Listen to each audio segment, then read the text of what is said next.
तरैया में आपका स्वागत है। मैं हूं दिवाकर मिश्रा। जी हाँ, जब आप सतत अभ्यास करते हैं, सतत प्रयास करते हैं, तो निश्चित रूप से आप कोई ना कोई सफलता प्राप्त करते हैं और समाज के लिए कुछ बेहतर योगदान दे जाते हैं। ऐसे ही समाज के लिए कुछ अच्छा सोचने वाले, सतत प्रयास करने वाले, खासकर शिक्षा के क्षेत्र में अपना बहुत कुछ देने वाले व्यक्ति हमारे साथ मौजूद हैं, जो कि तरैया के रहने वाले हैं, भारतीय जनता पार्टी से जुड़े हुए हैं। तरैया 116 विधानसभा के संभावित प्रत्याशी भी हैं और उनसे आज हम बातचीत करेंगे तरैया के ऊपर कि तरैया विधानसभा को इतने दिनों की राजनीति में क्या मिला, क्या तरैया विधानसभा की वर्तमान स्थिति है। कुंवर सोनू सिंह है हमारे लिए। आपका बहुत बहुत स्वागत है। को बहुत बहुत आभार, धन्यवाद। और हमारा संकल्प ही है कि विकसित तरैया विधानसभा से विकसित बिहार और विकसित बिहार से विकसित भारत की संकल्पना साकार करने के लिए हम लोग निरंतर कार्य कर रहे हैं। सबसे पहला सवाल यही है कि चूंकि वर्तमान में आप ही की पार्टी से जुड़े हुए व्यक्ति विधायक हैं, तो एक सवाल उनका भी होगा। और पिछले जो 30 साल 40 साल की राजनीति रही, या यूं कहें आजादी से बाद तक, अभी तरैया को उस राजनीति के फलस्वरूप उन प्रतिनिधियों के रहने के बावजूद क्या मिला और वर्तमान स्थिति तरैया की क्या है? देखिए, बिहार के सभी 243 सीटों में एक तरैया विधानसभा का अपना एक अलग महत्व और पहचान है। और पिछले 30-40 सालों की राजनीति आप देखें तो हमें लगता है कि पिछले कुछ वर्षों से दो परिवार खासकर राजनीतिक सत्ता में रहे और एनडीए सरकार जब भी आई तो तरैया में विकास भरपूर हुआ। जो भी विकास कार्य हुए एनडीए के राज में ही हुआ है। और वर्तमान समय में अब विकास की गति को और ज्यादा ऊर्जावात्मक भाव से हम सभी को करने की जरूरत है। मोदी जी की जो संकल्पना है विकसित भारत की, और बिहार को विकसित बनाने के लिए तरैया को सबसे पहले विकसित होना होगा। सबसे छोटी इकाई अगर है तो तरैया है। तरैया विकसित होगा तो बिहार विकसित होगा, तभी हम देश की विकसित होने की संकल्पना को पूरा कर सकते हैं। तो समय और सिचुएशन के हिसाब से हमेशा परिवर्तन होना चाहिए। आज मोदी जी आह्वान कर रहे हैं देश में कि लाखों की संख्या में युवा राजनीति में सक्रिय हो और देश को वो दिशा दे जिससे 2047 की विकसित भारत की संकल्पना पूर्ण हो। और मैं मोदी जी का एक सिपाही होने के नाते, भारतीय जनता पार्टी का मैं जब होश संभाला तब से घर छोड़ के पूरा समय 24/7 प्रत्येक घंटा प्रत्येक मिनट सिर्फ और सिर्फ समाज और जनहित के कार्यों में अपने जीवन को लगाया हूं।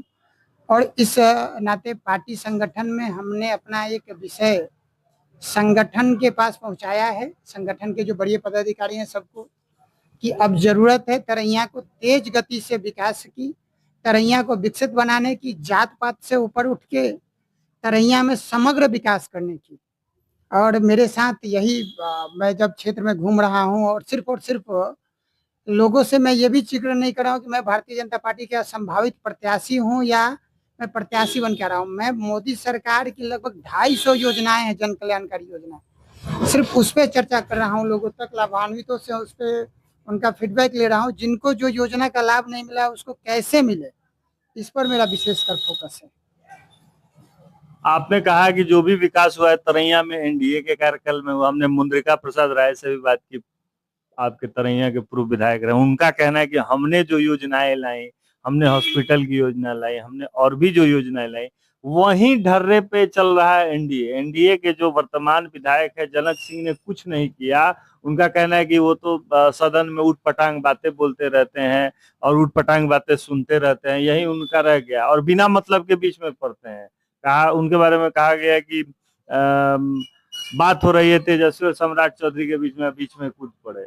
विकास कुछ नहीं करते हैं, सिर्फ पुराने जो काम हुए उन्हीं का शिलान्यास कर रहे हैं। इस पे आपका क्या कहना है? देखिए, उस सदन की पूरी प्रक्रिया को देखिए, मैं ज्यादा उस पर कुछ नहीं कहना चाहूंगा, लेकिन ये जंगल राज की मानसिकता रखने वाले लोग, भ्रष्टाचार परिवारवाद की राजनीति से ग्रसित लोग, जब उससे पहले उनके भाई साहब जब विधायक थे, बिहार सरकार में मंत्री भी थे, तो उनके निधन के बाद कि ये जरूरी था क्या तरैया में और कोई यादव परिवार में नहीं था क्या? जो लालू जी का वंशवाद का राजनीति है जो चल रहा है उसी को ये भी पूरा करना चाह रहे हैं, बार बार वही विधायक होंगे क्या? लेकिन वो घिसी पिटी मानसिकता से तरैया की जनता बाहर निकल चुकी है। तरैया की जनता विकास के पथ पर अग्रसर होना चाहती है और तेज गति से अपने आप को, अपनी सक्षमता को दिखाना चाहती है। तरैया के पास इतना सामर्थ्य है। हम लोग विकास को आज तक सिर्फ 3 ही पैमानों पर माप के रखा था कि बिजली, सड़क और पानी, ये 3 चीजें। लेकिन जब विकसित भारत की और विकसित तरैया बनाने की संकल्पना पर जब हम काम करना प्रारंभ कर रहे हैं, विकसित तरैया पर जब हम फोकस कर रहे हैं, तो उस पर लोगों का ध्यान ही आज भी नहीं जा रहा है। मैं तो सबको बताना चाहता हूँ, और आप न्यूज चैनल के सभी साथियों से, कि जितने भी तरैया में प्रत्याशी घूम रहे हैं उनको उठाइए और एक मंच पर लाइए और सबको बैठाइए और सबके साथ डिबेट करवाइए कि आखिर तरैया को विकसित बनाने की संकल्पना क्या है। आज क्या है, आप भी बताइए, क्या कॉन्सेप्ट आप लेके आ रहे हैं, क्या नई चीज लेके आ रहे हैं? मान लीजिए बिजली, रोड, जो बेसिक इंफ्रास्ट्रक्चर है उसकी बात हटा देते हैं, अभी तो वो भी बहुत जगह कहीं कहीं नहीं है, तो क्या आप कॉन्सेप्ट है? जैसे अब विदेशों में बात हो रही है कि कितने लोग खुश हैं अपने जीवन से, इन चीजों की बात हो रही है, कम्युनिटी ग्रो अप की बात हो रही है, कम्युनिटी हेल्थ की बात हो रही है, कम्युनिटी कैसे डेवलप हो, इन चीजों पे बात हो रही है, एजुकेशन कैसे, ह्यूमन वैल्यूज को बढ़ाया जाए, इन पे बात हो रही है। तो हम तो बेसिक इंफ्रास्ट्रक्चर में अटके हुए हैं। तरैया तो अभी भी उसी से जूझ, तरैया क्या पूरा सारण जिला या पूरा बिहार का है, इसी बेसिक इंफ्रास्ट्रक्चर में जूझ रहा है, हमको इसी में फंसा के रख दिया गया है। तो फिर आप जो बातें कह रहे हैं, यानी आपका जो भी कॉन्सेप्ट होगा आप बताएंगे, लेकिन इन कॉन्सेप्ट्स पे आने में तो अभी वक्त लगेगा ना। देखिए, बिल्कुल वक्त नहीं लगेगा। आज तरैया का यूथ जागरूक हो चुका है, अब वो समय नहीं रहा।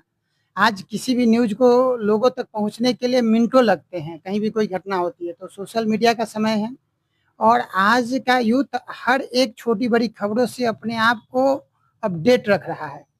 आज जरूरत क्या है? तरैया विधानसभा में 3 ब्लॉक और 37 पंचायत है। 37 पंचायत के सभी पंचायतों की अपनी अलग अलग समस्याएं हैं। आज क्या हम यूथ के साथ, पंचायत के लोगों के साथ बैठ के हम लोग कभी चर्चा करने का प्रयास किए हैं क्या? एक बार सबके साथ राउंड टेबल चर्चा करने का प्रयास किया है क्या? उसमें क्या समस्याएं हैं? जो समस्या ईश्वरपुर के अलग अलग पंचायतों की है, वो पानापुर का समस्या नहीं हो सकता है। विकास तभी होगा जब वहां के लोगों के साथ संवाद करके उन विषयों पर आप फोकस करते हैं। आजादी के नहीं, चर्चा होती है, चर्चा तो होती ही है। मान लीजिए कि 21 करोड़ का बजट है एक पंचायत का, तो कैसे उसमें कमीशन खाया जाए, कैसे दलाली खाया जाए, कैसे उसमें लूट खसोट किया जाए, इस पे तो चर्चा राउंड टेबल पे होती ही है। देखिए, ये बरसों से चले आते हुआ समाज का एक, जो इसको कैंसर कह सकते हैं। लेकिन अब भारत ही नहीं, दुनिया के भी वैज्ञानिक जो स्वास्थ्य के क्षेत्र में काम करते हैं, धीरे धीरे इसका उपचार निकल के सामने मोदी जी उपचार खोज रहे हैं। यस, मोदी जी का शासन आते ही देश में ऐसी सैकड़ों कानूनों को खत्म किया गया। आज अभी हाल ही में इस सदन में जो कानून पास हुआ है उस पर भी हम लोग फोकस करेंगे। मुख्यमंत्री, प्रधानमंत्री, सभी जो लोग 1 महीने और इससे ज्यादा जो लोग जेल में रह रहे हैं, जो लोग, जिन लोगों को सजा हो जा रही है, उनके लिए वो जेल में बैठ के पहले सरकार चलाते थे। तो अब तो बदलाव आ रहा है ना, और हम लोग उसके पक्षधर हैं। हम लोग जिस विद्यालय के, जिस महाविद्यालय के छात्र रहे हैं, वहां से निकले लोग जिस भी संस्था में गए, जहां भी जाते हैं, वहां सिर्फ और सिर्फ पारदर्शिता के साथ काम होती है। तरैया भ्रष्टाचार और भय मुक्त होकर तरैया का प्रत्येक एक एक नागरिक आने वाले समय में अपने आप को सुखी जीवन व्यतीत करेगा। ये मेरा आज आपसे वादा है। मैं कुछ पार्टी में दायित्व है मेरे पास, मैं पार्टी का सिपाही हूँ, मुझे विधायक में बनूं ना बनूं, लेकिन ये विश्वास है कि तरैया का जनता जिस तरह से मेरे साथ खड़ा है आज, और जिस तरह से सहयोग कर रहा है, आने वाले समय में ये विश्वास है कि हम लोग मिलकर एक सकारात्मक परिवर्तन लाएंगे। जात पात, परिवारवाद, दलवाद से ऊपर उठकर राष्ट्रवाद की राजनीति का जो तरैया उदाहरण बनेगा, वो पूरे बिहार में ही नहीं, देश में एक नया मापदंड खड़ा करेगा। और हम सभी लोग, आपको पता होना चाहिए, मैं बहुत ही सामान्य परिवार से आता हूँ, एक कृषक परिवार से। वही तो मैं आपसे सवाल पूछने वाला था, आपने उस चर्चा को बीच में ला दिया। 2 सवाल थे मेरे। एक तो पॉलिटिकल सवाल है, आगे चुनाव कैसे क्या होगा। दूसरा, मैं ये देख रहा हूँ कि चकाचौंध की राजनीति, जिससे सामान्य युवा जो है आकर्षित होके आ रहे हैं, लेकिन आप सामान्य परिवार से आते हैं, उतने संसाधन नहीं है, उतनी सारी चीजें नहीं है, कैसे इस चकाचौंध की राजनीति का सामना कीजिएगा? ये कैसे संभव है कि जहां आज चुनाव में परोक्ष रूप से 4 करोड़ 5 करोड़ रुपया खर्चा हो रहा है, चकाचौंध है, गाड़ियां हैं, मतलब मतलब पूरा एक फ्लैश लाइट जल रहा है बहुत तेजी से, और जिसमें सबकी आंखें जो है चौंधिया जाती हैं। उसमें एक सामान्य परिवार का लड़का, ठीक है, विजन मोदी जी आप लोग देख रहे हैं, मोदी जी चाय बेचते थे, प्रधानमंत्री बने, सेवा कर रहे हैं देश की, लेकिन सच्चाई और जो असलियत होती है, असलियत जो होती है और जो वास्तविकता है और जो दिख रहा है, उसमें बहुत अंतर होता है। कैसे? संयोग से मुझे संगठन काम करते हुए काफ़ी लंबा समय हो गया, 16-17 साल से ज़्यादा समय हो गए, जो पूरा समय दे के मैं समाज के लिए काम करता हूँ। और आपकी जानकारी के लिए बता दूँ कि मुझे देश के लगभग 15 से ज़्यादा राज्यों में सक्रिय रूप से काम करने का अवसर मिला है। मैं बहुत नज़दीक से देखा हूँ, इतने सामान्य परिवार के लोग जो निस्वार्थ भाव से समाज हित के लिए, राष्ट्र हित के लिए लगे हुए हैं, उनके लिए समाज आगे-आगे खड़ा हो जाता है। आज भी जिस चकाचौंध की आप बात कर रहे हैं, समाज में राजनीति करने के लिए लोग जो दिखावे की राजनीति करते हैं, अपना दल बल, बाहुबल, धन बल, इसका जो इस्तेमाल करते हैं, सारे लोगों के पास पेड वर्कर हैं। 500 रुपया दीजिएगा तो नेताजी के द्वार पर 5 गो लोग आएगा, तो गाड़ी में बैठेगा तो उसके साथ क्षेत्र में जाएगा, नहीं जाएगा। नहीं तो नहीं जाएगा। लेकिन मेरे साथ जो भी लोग घूमते हैं, वो अपने घर से भूजा जेब में रख लेते हैं, अपने घर से खाना खाते हैं और हमको भी खिलाते हैं, और साथ में पूरा क्षेत्र घुमाते हैं, गांव घुमाते हैं। मान लिया जाए कि आप सारण जिले के दूसरे सिगरीवाल, युवा सिगरीवाल आप निकल के आ रहे हैं। तरैया की जनता के लिए देखिए, जहाँ भी आप जाएंगे, जिन लोगों से भी बात करेंगे, तो मुझे लगेगा कि मैं आज भी वही हूँ। आज भी मुझे चलने के लिए, जब साइकिल से, पैदल, ऑटो रिक्शा, गाड़ी, मुझे किसी की बाध्यता नहीं है, और ना ही मैं कभी लाव लश्कर के फेर में रहा हूँ। फिर जहाँ भी जाता हूँ सरलता पूर्वक जाता हूँ, सारे अभिभावक युवा साथियों से मिलता हूँ, और सबका भरपूर स्नेह। जो लोग मुझे एक बार मिलते हैं ना, उनका आशीर्वाद हमेशा के लिए मेरे ऊपर बना रहता है।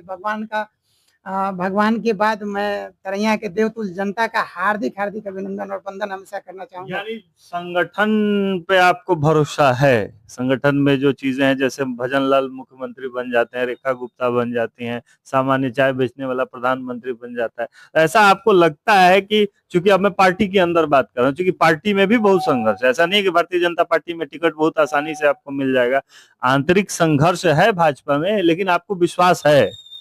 देखिए, मुझे अपने प्रदेश नेतृत्व और केंद्र नेतृत्व पर पूरा भरोसा है, और मुझे ये भी भरोसा है कि वो लोग निश्चित ही सभी विषयों पर गंभीरता से आकलन करते होंगे।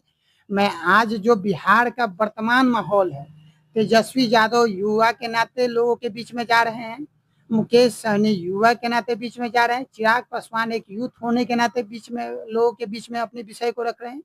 भारतीय जनता पार्टी जो राजनीतिक एजेंडा सेट कर रही है वर्तमान समय में, और भारतीय जनता पार्टी का जो विजन है 2047 का, आज अगर हमारे जैसे लोगों को पार्टी अवसर देती है, और हम लोगों के साथ तो सबसे बड़ा प्लस पॉइंट ये भी है कि ना हम लोग दल बदलने वाले लोग हैं, जीना यहाँ मरना यहाँ, इसके सिवा जाना कहाँ, वो भाव में ही, मतलब अगर शरीर का कोई भी अंग कटेगा तो खून का, रक्त का नस नस कहेगा, कतरा कतरा यही कहेगा कि भारत माता की जय, वंदे मातरम। तन समर्पित, मन समर्पित और ये जीवन समर्पित।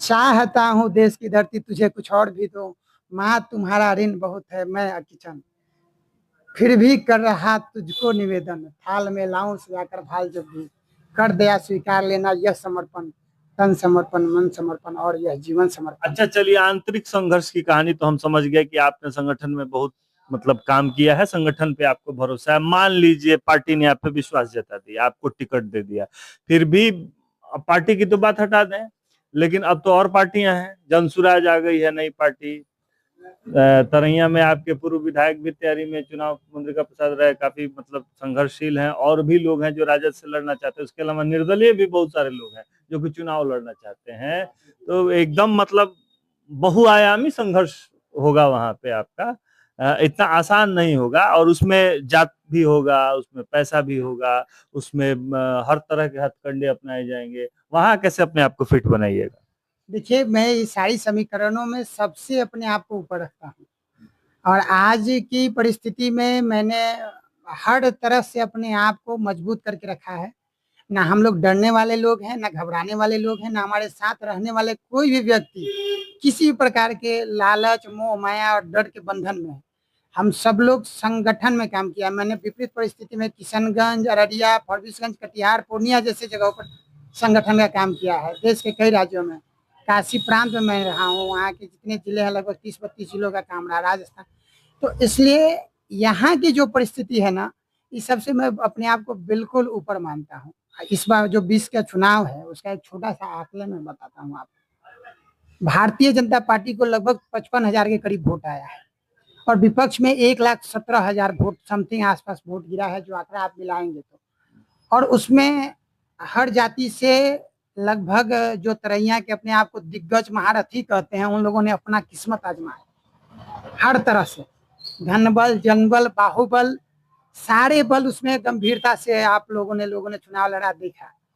लेकिन मैं आपसे आज दावा करता हूं कि अगर भारतीय जनता पार्टी अगर हम पर विश्वास करती है तो मैं तरैया को 55,000 वोटों से ज्यादा वोटों से तरैया की सीट जीतकर पार्टी की झोली में देने का प्रयास करूंगा। क्योंकि मेरे साथ ना जात का फाउंडेशन है, ना किसी व्यक्ति विशेष का ठप्पा है। पिछले बार लड़े हुए कई ऐसे निर्दलीय विधायक भी हैं जो निर्दलीय चुनाव लड़े, वो आज हमको कहते हैं कि सोनू जी अगर आपको टिकट मिलता है तो मैं आपको समर्थन करूंगा। ऐसे कई लोग हैं, जब आप उनसे व्यक्तिगत बात करेंगे तो ऐसे चर्चा में आएगा। और तरैया के जितने भी संभ्रांत अच्छे लोग, सामाजिक लोग हैं, जो धनबल से मजबूत हैं, वो मेरे लिए झोली फैला के खड़े हैं कि अगर सोनू जी आप पर पार्टी भरोसा करता है तो आपका 1 रुपया भी नहीं खर्च होगा, हर तरह का सहयोग हम करेंगे। मैं आपको 3700 पंचायत से कुछ नाम दे दूंगा, आप जाके उनसे मिलिए जो अपने आप को कुछ कहते हैं, ऐसे हर तरह में समाज में अपना स्थान रखते हैं वो लोग। और खुद मैं भी आज अपने आप को इतना सक्षम कर चुका हूँ कि किसी भी प्रकार से हमको सोचने की जरूरत नहीं, और ये सारे लोग धराशायी हो जाएंगे। यानी आप वेल प्रिपेयर्ड हैं, एकदम चुनाव के लिए तैयार हैं, तरैया की जनता के विकास का संकल्प लेकर मैदान में उतर चुके हैं। तो कुंवर सोनू सिंह जी के लिए एक ही लाइन याद आती है कि बरसों तक वन में घूम घूम बाधा विघ्नों को चूम चूम, सघूम घाम पानी पत्थर, कुंवर सोनू सिंह आए कुछ और निखर। तो आपको बहुत बहुत शुभकामनाएं हैं सोनू जी, आगे तरैया के विकास के लिए आप काम करते रहिए। एक अच्छी चर्चा हमारी हुई तरैया के विकास के ऊपर, आगे भी आपसे बातचीत हम लोग करते रहेंगे। अभी तक के लिए इतना ही, बहुत बहुत धन्यवाद।